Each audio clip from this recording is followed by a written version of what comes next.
तो अब मान लिया इस फॉर्मूले के हिसाब से इस क्वेश्चन को सॉल्व किया, x cube 5x² 7x 9, x cube minus 5x² minus 7x plus 9 into e raise to power 3x dx। यही क्वेश्चन है शायद, -5 -7 9 e raise to power 3x। Yes, यही क्वेश्चन, ठीक है। तो अब हमने क्या किया कि इसको बोल दिया फर्स्ट फंक्शन, इसको बोल दिया सेकंड फंक्शन। तो अब इसका आंसर लिखा है इज इक्वल टू, आंसर में उसने क्या बोला कि first function as it is आएगा, तो ये वाला पहले टर्म में एज इट इज आ गया, x cube minus 5x² plus 7x plus 9, ठीक है। और ई रेस्ट पर सेकेंड फंक्शन का इंटीग्रेशन होगा, तो इसको इंटीग्रेट किया तो आ जाएगा ई रेस्ट पर 3x बाई 3, क्योंकि x की लीनियर एक्सप्रेशन ऑफ x है, तो एक बाई 3 से और डिवाइड, एक 3 से और डिवाइड करना पड़ेगा, ठीक है। फिर माइनस सेकेंड वाले टर्म में उसने क्या बोला कि अब पहले को डिफ्रेंशिएट करो और जो इंटीग्रेशन आ चुका है इसी को और इंटीग्रेट कर दिया, ठीक है। तो माइनस इसको डिफ्रेंशिएट किया, वो कितना हो जाएगा 3x² माइनस 10x प्लस 7, ये तो फर्स्ट का डेरिवेटिव हो गया। इसको इंटीग्रेट किया तो ई रेस्ट पावर 3x का इंटीग्रेशन क्या होगा, ई रेस्ट पावर 3x अपॉन 9, ये ठीक है। फिर ऑल्टरनेट प्लस माइनस फिर प्लस। अच्छा, इंटीग्रेशन या डिफरेंशिएशन की वजह से और माइनस माइनस एक्स्ट्रा आ सकता है, बट वो सब ब्रैकेट के अंदर ही है, ये तो हमेशा प्लस माइनस ही रहेगा, ठीक है। अब ये जो एक बार डिफरेंशिएट हो चुका है इसको फिर डिफरेंशिएट किया तो इसके डेरिवेटिव से कितना आ जाएगा 6x माइनस 10 इंटू, फिर इसको इंटीग्रेट किया तो e raise to power 3x upon 27, ठीक है।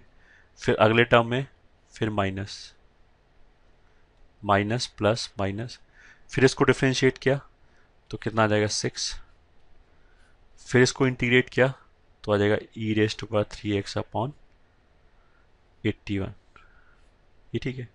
अब इसके बाद अगला टर्म जो आएगा, अगर मैंने फिर 6 को डिफरेंशिएट कर दिया तो जीरो हो जाएगा, तो आगे कुछ भी लिखो वो तो जीरो ही रहेगा, तो बस यहीं पे खत्म हो गया क्वेश्चन, प्लस सी, ये आंसर आ गया। इस क्वेश्चन में से हमने क्या बोला था कि 3 बार बाई पार्ट लगाना पड़ेगा तब जाके क्वेश्चन सॉल्व होगा।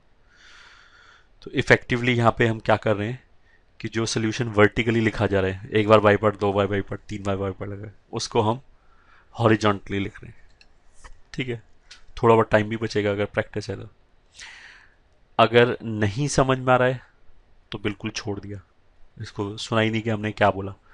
तुम तो अपने प्रॉपर बच्चों वाले मेथड से, जैसे एक बार बाई पार्ट लगाया फिर दूसरी बार लगाया, वैसे ही करो तुम तो सॉल्व, फालतू का दिमाग नहीं लगाए। मतलब ऐसा नहीं होना चाहिए कि इंटेलिजेंट बनने के चक्कर में क्वेश्चन ही गलत कराएं।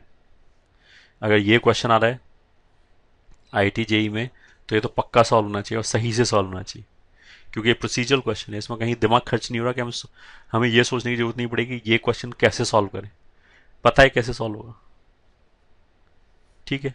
तो ऐसे क्वेश्चंस में गलती नहीं होनी चाहिए। आई होप दिस इज ओके। और एक और एग्जांपल ले, एग्जांपल 2 से integration of x² minus 5x और यहाँ ले लिया मान लिया साइन 7x dx, ठीक है। तो किसको फर्स्ट बोलना है, ऑफ कोर्स यही होगा क्योंकि यही डिफरेंशिएट होकर खत्म होगा, ये सेकंड। तो पहले टर्म में तो first as it is x² minus 5x, differentiation तो दूसरे टर्म से शुरू होता है बट इंटीग्रेशन पहले से ही शुरू हो जाता है। साइन 7x का integration minus cos 7x upon 7, ठीक है। फिर अगला टर्म माइनस, इसका डेरिवेटिव 2x माइनस 5, इसका इंटीग्रल माइनस कॉस 7x का इंटीग्रेशन साइन 7x, जो इंटीग्रल आया है माइनस सहित, मतलब इंक्लूडिंग माइनस, उसको इंटीग्रेट करेंगे। मतलब ऐसे नहीं कर दिया कि हमने दिमाग लगा फालतू ये माइनस बाहर ले गया, जो बच गया उसको इंटीग्रेट कर दिया, गड़बड़ हो गया, फिर एक साइन का गड़बड़ हो गया। तो इसको तो ऐसी ब्रैकेट में रखो जो भी साइन है उसी के साथ, लास्ट में आके वापस सिंप्लीफाई कर लेना, दिस विल बिकम 49, ठीक है। फिर ये माइनस आ गया तो अगले स्टेप में फिर प्लस 2x माइनस 5 का डिफरेंशिएशन 2 और माइनस साइन का इंटीग्रेशन, फिर एक और माइनस आएगा कॉस 7x डिवाइडेड बाई ये हो जाएगा 7⁴, सॉरी 7³ हो जाएगा। ठीक है, अब इसके आगे तो ये 2 को डिफ्रेंशिएट करोगे तो खत्म हो जाएगा, तो बस +c, यही आंसर आ गया। ठीक है, I hope this is clear. ठीक है, let's solve one more example. Say you are having x² into tan x into sec² x dx। ठीक है, अब तुम अगर इसके सोल्यूशन को सोचो तो इसमें एक तो x² वाला टर्म है विच इज एलजेब्रिक, बाकी ट्रिग्नोमेट्रिक वाला टर्म है। ठीक है, तो मेरा थॉट प्रोसेस क्या होना चाहिए? ट्रिग्नोमेट्रिक वाला टर्म तो खत्म होगा नहीं कभी भी, ऐसा तो नहीं है कि साइन को डिफ्रेंशिएट करो या इंटीग्रेट करो खत्म हो जाएगा, but we can think of getting rid of this x²। ये ठीक है, अगर ये 2 बार डिफ्रेंशिएट करें तो गायब हो जाएगा, फिर प्योरली ट्रिग्नोमेट्रिक बचेगा। ठीक है, जो अभी हम कर रहे थे वैसे सॉल्व करने की कोशिश करें कि फर्स्ट का डिफ्रेंशिएशन, दूसरे का इंटीग्रेशन एंड सो ऑन लगातार। उसके लिए फिर इसको हमें सेकंड बोलना पड़ेगा, इसको फर्स्ट बोलना पड़ेगा, सॉरी इसको हमें फर्स्ट बोलना पड़ेगा क्योंकि इसको डिफ्रेंशिएट करना चाहते हैं, और tan x इंटू sec² को सेकंड बोलना पड़ेगा। अच्छा, अगर मैं बोलूँगा tan इंटू sec² को इसको सेकंड बोला है तो इसका इंटीग्रेशन होना चाहिए, तो अब इंटीग्रेशन कैसे होगा? बाकी सब भूल जाओ, केवल इस पर कॉन्सेंट्रेट करो 1 मिनट के लिए। अगर मेरे को ये इंटीग्रेट करने के लिए दिया जाए तो मैं व्हाट आई से कि tan x अगर f है तो sec² f' है, तो f' को छोड़ दो 1 मिनट के लिए dx के साथ, और ये x की तरह ट्रीट हो जाएगा, तो इसका इंटीग्रेशन क्या आ जाएगा? tan² x, ये आ जाएगा इंटीग्रेशन। सही है, या फिर हम इसको ऐसे ही बोल सकते हैं कि tan x इंटू sec² को अलग अलग करके लिख लिया sec x into sec x। अब हमने क्या किया कि इसको f बोल दिया, तो फिर ये f' हो गया। ये ठीक है, sec x को अगर मैं f बोल दूं तो ये f' हो गया, तो फिर f' को dx के साथ छोड़ दिया, तो इसका इंटीग्रेशन क्या हो जाएगा? sec² x। ठीक है, तो कौन सा प्रेफरेबल है? क्योंकि इसमें मेरे को जो इंटीग्रेशन वाला फंक्शन वो लगातार चल तो दोनों ही जाएगा, कैसे भी हो जाएगा, ये ठीक है, बट tan² और sec² में अगली बार जब इंटीग्रेट करना होगा तो sec² एक लाइन में इंटीग्रेट हो जाएगा। ये ठीक है, tan² में से थोड़ा दिक्कत होगा।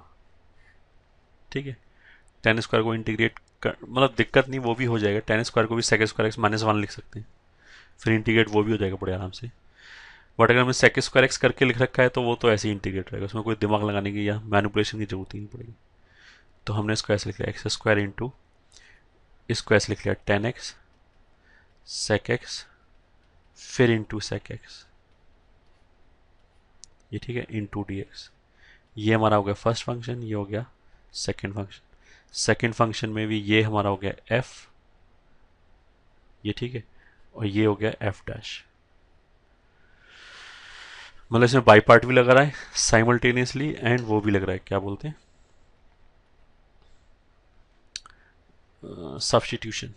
तो अब वही जो हमने फॉर्मूला बताया ना, फर्स्ट इंटू सेकेंड का इंटीग्रल फिर ऑल्टरनेट प्लस माइनस, डायरेक्टली जो करते हैं, तो उसमें हमने फर्स्ट फंक्शन तो पहली बार ऐसे आएगा x² इंटू सेकेंड का इंटीग्रेशन, तो इसका इंटीग्रेशन कितना हो जाएगा? sec² x by 2। ठीक है, ये अगर x की तरह काम करेगा, बाकी सब भूल जाओ, अगर केवल ये क्वेश्चन मेरे को इंटीग्रेट करने के लिए दिया जाए तो अगर ये f है तो ये f' आ जाएगा dx के साथ, क्योंकि न्यूमरेटर में ही है, तो f' को छोड़ दिया हमने, सब्स्टिट्यूशन बोला था ये, और sec x को अगर x की तरह ट्रीट करें तो उसका इंटीग्रेशन तो x² बाई 2 हो जाएगा, तो ये हो गया, फिर एक माइनस, फिर पहले को डिफ्रेंशिएट किया तो 2x इंटू, इसको फिर इंटीग्रेट किया तो sec² x का इंटीग्रेशन कितना हो जाएगा? tan x by 2। ठीक है, ये हो गया, फिर ऑल्टरनेट प्लस माइनस में फिर प्लस, फिर 2x को डिफ्रेंशिएट किया तो 2, tan x बाई 2 को इंटीग्रेट किया तो हाफ, तो ऐसे आ गया। tan x का इंटीग्रेशन हम लोग स्टैंडर्ड फॉर्मूला होता है, वो कितना आएगा, या तो माइनस ln cos x लिखो या फिर ln mod sec x, ये आ गया। ठीक है, प्लस c। क्योंकि इसके आगे तो इस 2 को डिफ्रेंशिएट करोगे 0 आ जाएगा। तो यही आंसर हो गया। ठीक है, अब इसमें जो हमने क्वेश्चन लिखा था वो इस फॉर्म में लिखा था कि यहीं तक पहुंच पाए। 10x का इंटीग्रेशन पता है, ये आ गया। अब इसका इंटीग्रेशन तो नहीं पता है, तो इसके आगे हमें जरूरत पड़ी भी नहीं। कहने का मतलब क्या है कि अगर मैं ये चाहूँ ना अपने आप क्वेश्चन बना लें, बोलेंगे एक्स स्क्वायर की बजाय चलो एक्स क्यूब लिख लेते हैं, एक्स स्क्वायर की जगह एक्स लिख लेते हैं, तो वो तो सॉल्व हो जाएगा सेम मेथड से, एक स्टेप और कम हो जाएगा उसमें। ये ठीक है, 3 बार की बजाय 2 बार में खत्म हो जाएगा। बट अगर मैं एक्स क्यूब लिख लूँ तो क्या होगा कि यहाँ एक्स क्यूब आएगा, यहाँ एक्स स्क्वायर आएगा, यहाँ एक्स आ जाएगा। तो इसके अगले वाले टर्म में क्या होगा, डिफ्रेंशिएट तो आराम से हो जाएगा, बट ये इंटीग्रेट नहीं हो पाएगा। तो इसलिए क्वेश्चन में एक्स स्क्वायर ही चल पाएगा, एक्स क्यूब नहीं चलेगा। ये हमारे लिए क्या हो गया, आंसर। ठीक है।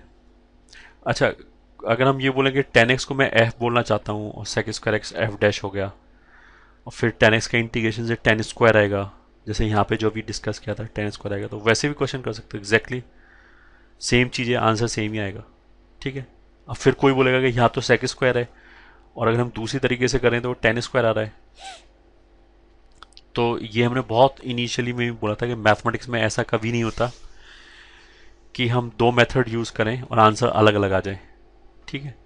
अगर ऐसा हो रहा है, कि हमने 2 डिफरेंट मेथड यूज़ किया और दोनों से आंसर अलग अलग आ रहा है, तो क्या क्या हो सकता है। एक तरीका तो ये हो सकता है कि मे भी हमें आंसर अलग दिखाई दे रहा है, बट वो सेम ही आंसर हो, मतलब एक आंसर दूसरे में कन्वर्ट हो जाए। इंटीग्रेशन में तो ऐसा बहुत होगा, इस क्वेश्चन में भी ऐसा ही होगा कि अगर मैं 10x की तरफ 10x को f मानूं, फिर इंटीग्रेट करें तो यहाँ पहले जो टर्म में 10 स्क्वायर आएगा वो देखने में अलग है, बट जब पूरे टर्म को सिंप्लीफाई करोगे तो सेम आंसर आएगा। ठीक है। अच्छा, इंटीग्रेशन में ये याद रखना चाहिए कि मान लिया हमारा आंसर आया समथिंग प्लस सी। ठीक है, कुछ भी जी एक्स प्लस सी मान लिया आंसर आया, हमने दूसरा मेथड लगाया तो कुछ एच एक्स प्लस सी आ गया मान लिया आंसर, फिर हमने एच एक्स को कन्वर्ट किया, एच एक्स कन्वर्ट होकर मान लिया जी एक्स प्लस 5 आ गया। मतलब जो ऊपर आंसर दे रखा था जी एक्स प्लस सी, जी एक्स प्लस सी तो आ गया, बट एक प्लस 5 एक्स्ट्रा आ गया, तो उससे कोई फर्क नहीं पड़ता, वो आंसर सेम ही है, क्योंकि सी तो आर्बिट्रेरी कांस्टेंट है। तो अगर हमारे पास 5 एक्स्ट्रा आ गया तो उसको हमने आर्बिट्रेरी कांस्टेंट में मिला दिया और उसको नया आर्बिट्रेरी कांस्टेंट बोल दिया सी। ठीक है। मतलब क्वेश्चन में 2 तरीके से करने पे जब हमने एक को सिंप्लीफाई किया, उसमें एक कांस्टेंट मान लिया 10 ज़्यादा आ जाए, पाई ज़्यादा आ जाए, तो उसका कोई फर्क नहीं पड़ता, आंसर सेम ही है, वो तो सी में मिल जाएगा, खत्म हो जाएगा। ठीक है।